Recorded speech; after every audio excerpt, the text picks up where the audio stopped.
Radio activity. आज हम chapter पढ़ेंगे रेडियो एक्टिविटी। ये है ICSE सेलिना बुक की चैप्टर 12।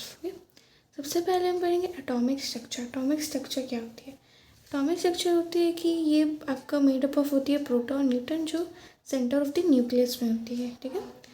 और ये होते हैं सारे इलेक्ट्रॉन जो नेगेटिवली चार्ज होते हैं, और ये स्टेबल नहीं होते, ये हमेशा घूमते रहते हैं, ठीक है। और ये जिसमें घूमते हैं वो शेल्स होते हैं, तो शेल्स के भी नाम है KLMN shells.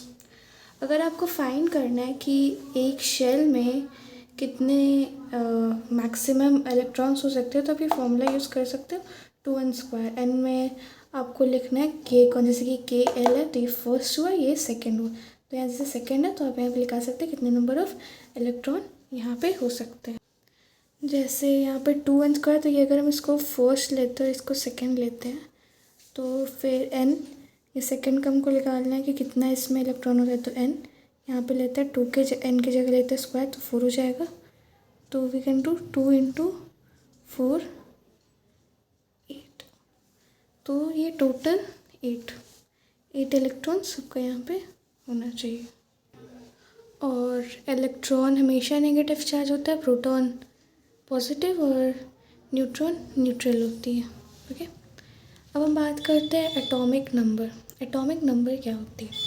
Atomic number is defined as the atomic number of an atom is equal to the number of proton in its nucleus which is same as the number of electron in a neutral atom. एक neutral atom में atomic number होगा कि यहाँ पे जितना proton है is equal to the number of electron in the neutral atom.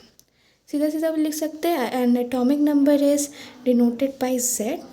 Confuse नहीं होना है, बहुत कोई कंफ्यूज हो जाते हैं क्योंकि atomic mass number is denoted by A।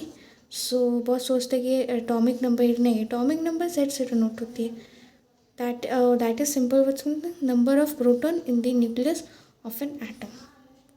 ये सिंपल सी एटॉमिक नंबर, इससे ज़्यादा इसमें कुछ नहीं है।